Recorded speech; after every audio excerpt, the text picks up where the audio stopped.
the wreath is like an elevated version of the flames itself. Maybe. It could be. Because it's very flamey. It's in the same like position. It's just in, Imagine. I just thought about it. Because Lunarians have flames, but he has black flames. Mm-hmm. What if there's different levels to Lunarians? Imu's like the higher level. You know what's so funny? I brought this up during my live stream. Yeah? When's the last time Imu came down and did something for himself? Yeah.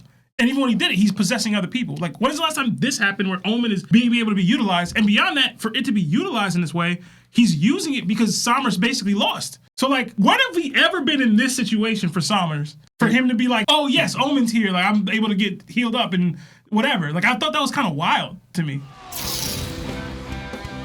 The attack he does, Omen, it's like a Logia, but he could manipulate and do anything he wants with it. Like, you see him, it gives Sommers his energy back. And later on, he, with the same, I'm assuming the same type of power or whatever, is gave him wings and he can fly. So it's like, this thing could transform and make any shape and just do anything. That's what the more I'm thinking of. I don't know exactly what it is, the power itself, but like, because honestly, even the flame, when it's just black flames or black clouds, I thought of two things. It kind of again looks like a little like Amaterasu a little bit from Naruto, but also remind me of a black flying nimbus. Or the clouds thing, but like, a dark version, because like the flying nimbus is supposed to be pure. This is like pure evil and darkness. But I hope they explain it more, his ability, because in this one, like, it's funny I always do this, they're going through the whole imagination thing with Nika's fruit. Mm-hmm. This is heavily similar.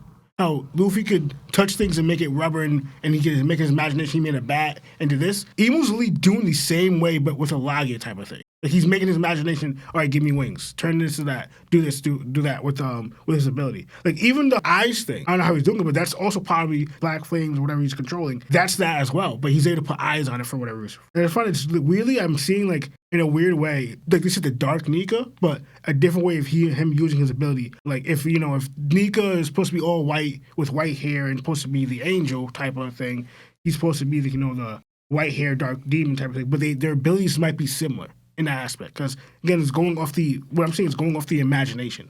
Heavily, what they said that Luffy's ability, the Nika fruit, is the most ridiculous ability in the world. So if that is the most ridiculous ability in the world because it's imagination, then what do they talk about this ability? What makes this different? Like, what's because Wiper is the strongest power. I wonder what they say about this ability itself, because how uniquely it's being used. Probably the most terrifying or something along those lines. Well, nobody should know about it. I know, that's really the thing. That's why I find it interesting, because like, it's showing it has power. It's showing that it's ridiculous like Luffy's ability. It's probably like the most rational.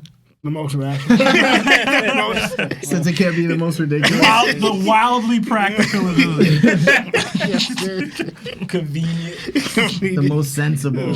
Because even again, when the black wings, I thought of the Lunarians. Yeah. And I thought, but he didn't have that before. Then you look at it more. No, it's the thing that's coming out of his staff with the black stuff around him. That's what he's using again. Going back to Imu's Omen's things, I think that's what he's using to turn the houses and making them sing.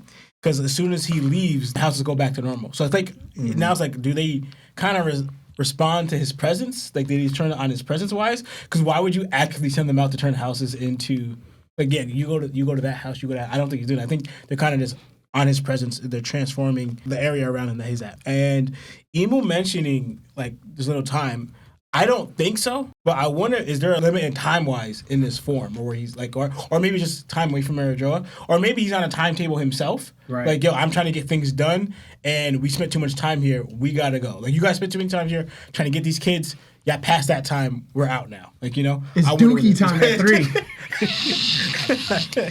So I wonder what timetable does he mean by that for himself. Also, I didn't think about that it was the omens that made the black wings. I just thought, like, yo, all he needs is the fire and he's a Lunarian now for Imu. Like, so it's like, I'm not sure which one. It could be the omens. It could be he's a Lunarian, so now he's just whipping out the black wings. Because I'm trying to think, do we automatically see, we already saw Albert from the jump. Just have him on all the time, right? Yeah. Yeah, okay. So, I don't know. I guess we'll wait and see how Oda does it. Maybe the wreath is like an elevated version of the flames itself. Maybe. It could be. Because it's very flamey. It's in the same like position. It's just in, Imagine. I just thought about it. Because Lunarians have flames, but he has black flames. Mm-hmm. What if there's different levels to Lunarians? Imu's like the higher level. You know what's so funny? I brought this up during my live stream. Yeah? I literally mentioned how there could possibly be two different types of Lunarians. Yeah, it could be possible. That's very interesting. We know that there was a correct me if I'm mistaken, but I think there was I was always under the belief that the moon, where the Birkin city was, the Birkins were in charge. Meanwhile, there are depictions of the Birkins, the Skypeans. There's no Lunarians, but it's the other ones. What's the other?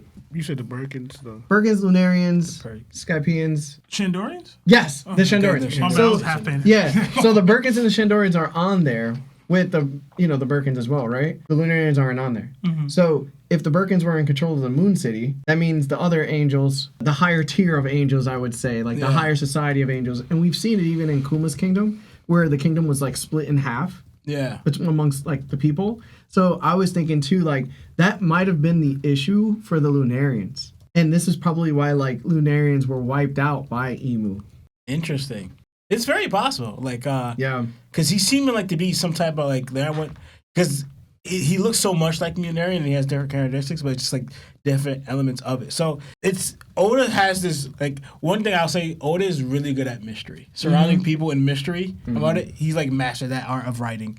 So, and he draws you into that. So I can't wait to see more about Imu. And it is like now we get from Loki saying that only Ragnar can melt this ice. Imu, seemingly, we don't know yet, may have just unmelted that ice with the one attack. After Loki just kind of said I threw it in the room before I wasn't even looking. He's like, boop, over here, undid it. So we'll see the results of that. Also, I don't think Imu's trying to take out Gunko. I think he's just freeing Gunko. Because you could look at it like, oh, he just kind of got rid of Gunko because like you fail or whatever, like cutting his losses. I don't think so. I think he's freeing Gunko from it. Even though, because like you saw how he went to Somers to heal him, he kind of just shot and just kept it moving with Gunko's thing. So it could be applied where like he just went, nah, I'm taking you out. Like, like you're done. I don't think so. I think he went to go free Gunko. I don't know, because you feel like he has a weirdly emotional attachment to Gunko. Like, he started going off, like, how do you know her? Like, the book. He's just like, what's your history with her? And I'm just like, all right, bro. Like, My girl. You got me shaking his hand. That's why he took out Gunko? You know another man? You say you ain't know him. From Janko. And Imu in this form seems stronger than the form we always see him in, even though he's like immortal in that form, and I don't think he's immortal necessarily in this one. Like Lionel alluded to it before, where he's like intangible in the one we've always seen him in. But this one, I think it's a little different, but we brought out the whole how he's blocking in this one, and in the other form he doesn't block at all. But also, he also was bleeding. Like, he was bleeding here, but he wasn't bleeding at all in the other times he got hit and stuff. But also, too, the difference is, though, the other forms, though, too, he's actually also taking over a vessel. Where it's like, it's not necessarily Imu. It's like the vessel form, he's kind of took it over. That's true. Like, we see it, he took over Saturn, and he took over Gunko. You're know? right. So it's like a little different. We haven't seen Imu, and even in the other form, kind of fighting. So I wonder, like, how it is. Like, are you still intangible, like we see you now? Like on Elbaph? Yeah. So he be cheating. I think it is a weird dynamic because of how Somers has a clear understanding of what Omen is and its capabilities to like assist him. But at the same time, it doesn't seem like Imu acts out or moves often. So like, how does that work? Like, do you gain just an understanding of what these things can do for you immediately from having the Covenant connection? That's a great point. Or is there like a training session that you go through with Imu where he like, because they also know what he looks like. Come in the room and lock the door. Yeah, like, hey man, because not only they know what he looks like, they're like, oh, in person, like himself or whatever, like they know what he looks like. They know, like they have this deeper understanding of him and his abilities. But like he not moving off that throne or leaving that the flower room all the time. So it's like, do they go in the room and to, like I said, lock the door, train, whatever? Like what? How do we know this? Like how does Somers know this? Maybe it's not like a crazy question, but it was like an interesting thought for me because when's the last time Imu came down and did something for himself? And even when he did it, he's possessing other people. Like, when's the last time this happened where Omen is being able to be utilized? And beyond that, for it to be utilized in this way, he's using it because Somers basically lost. So, like, when have we ever been in this situation for Somers? For him to be like, oh, yes, Omen's here. Like, I'm able to get healed up and whatever. Like, I thought that was kind of wild to me. They probably have like a hyperbolic timey-chamey. Hey, man! That would be the explanation for why Imu's hockey is so powerful. We got hyperbolic time chamber. And when I thought about the potential automatic connections to deeper covenants doing it, or time or whatever, I was like, Harold didn't seem to get that. So it's not like instant. It would have to be some sort of like gain knowledge over time. Y'all talked about the houses turning back when Imu left. I thought that was pretty cool and interesting. It's to me, is that going to be the case with like everywhere he goes? Like when he lands anywhere, like are the flowers or the trees going to just start like singing and talking? Because now I might hate that. I'm not gonna lie, I might hate that, but we'll see. Lawrence mentioned the Imu freeing Gunko potentially. It'd be interesting if literally a chapter after Loki was like, only Ragnar can free her, that Imu just casually no-named attack frees her. I think it would be good if she is freed, because to me, even if it does downscale what Loki just said, I want Imu to be elevated, period. Things that aren't supposed to be possible are just being done casually by him. Mm-hmm. I think that works to promote him as a final villain, a main boss energy kind of situation. So I did have the same thought process that Lawrence had. The second Lunarians probably being possible. There are some of the wing people who do hide their wings to a certain degree. I wouldn't be surprised if Imu was hiding their wings under the hair. Also, I was sort of confused. He gets rid of the flash ice on Gunko, but unlike Sommers, he doesn't place the Omen on top of her. I wonder if that holds some significance as to why he didn't. Well, Sommers was like defeated and beaten down. Gunko was just like flash frozen. She didn't have like the same damage done to her. Nice. I would, Nice, I could come here real quick. Omen, be out. Maybe he's sexist. About to be your favorite character. Oh, wow. Oh, wow. Wow. Doflamingo who?